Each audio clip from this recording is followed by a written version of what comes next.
नमस्कार, स्वागत है आपका वी टाइम न्यूज पर और आपके साथ मैं हूं पहली चौहान। बढ़ते हैं खबरों की ओर।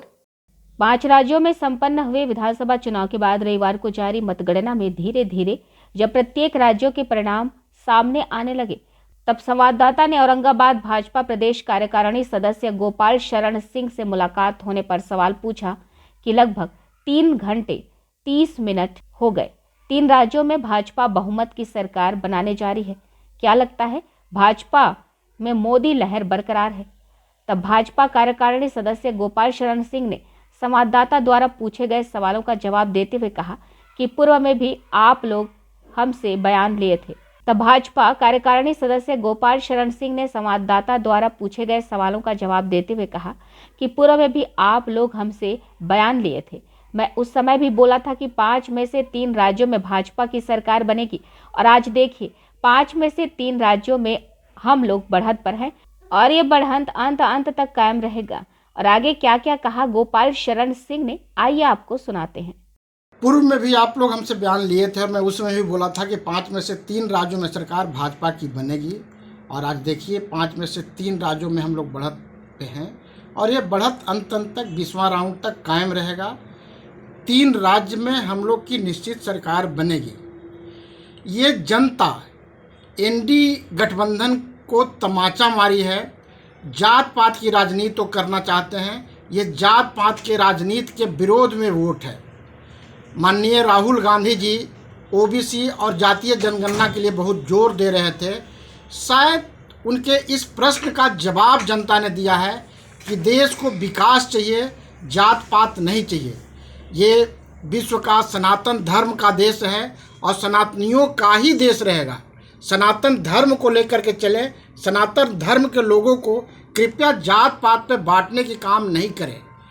कोई घोड़ा अगर 100 की रफ्तार से चल रहा हो और उसको दिल्ली जाना हो और एक घोड़ा 50 की रफ्तार से चलना हो तो हर कोई 100 की रफ्तार से चलने वाले घोड़े को पसंद करेगा, 50 की रफ्तार से चलने वाले घोड़े को कोई पसंद नहीं करेगा। किसी भी एग्जिट पोल में छत्तीसगढ़ में भाजपा का जो दिखाया जा रहा था कि भाजपा सरकार नहीं बनाएगी, कांग्रेस को दिखाया जा रहा था, वहाँ भी भाजपा भी आगे चल रही है। एग्जिट पोल एक अनुमान है, कुछ सैंपल लेकर के किया जाता है। हर मीडिया वाले अपने अपने सैंपल कलेक्ट किए, उस बेस पे वो अपना एनालिसिस दिए। ये कोई ज़रूरी नहीं है कि उनका जो अनुमान है 100% अनुमान होता है, अनुमान सत्य ही हो। किसी का अनुमान सत्य होता भी है, नहीं भी होता है। आज तक यहाँ राजस्थान को भी दिखा रहा था कि भाजपा पीछे, बाकी सारे न्यूज़ चैनल राजस्थान को दिखा रहे थे कि भाजपा की सरकार बनेगी। भाजपा तीसरी बार पुनः सरकार तो निश्चित ही बना रही है। 24 में कहीं किसी से भाजपा को कोई डर नहीं है। भाजपा इतना विकास की काम की है और देश को इतना उन्नति के रास्ते पे ले गई है कि भाजपा की सरकार निश्चित बननी है।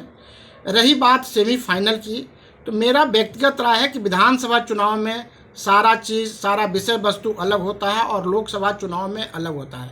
मैं बिहार में भी रेगुलर देखा हूँ कि जो वोटर लोकसभा के चुनाव में भाजपा को वोट करते हैं, उसमें से कुछ परसेंटेज वोटर विधानसभा में भाजपा के विरोध ही वोट करते हैं। तो लोकसभा चुनाव का सारा तथ्य, सारा गणित अलग होता है और विधानसभा का अलग होता है।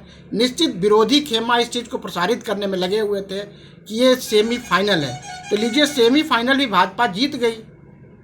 अब 2024 में कहाँ कुछ दिक्कत है। 2024 में माननीय प्रधानमंत्री जी जो बोलते हैं कि 400 का आंकड़ा इस बार पार करेंगे, निश्चित 400 का आंकड़ा हम लोग 2024 के चुनाव में पार करेंगे।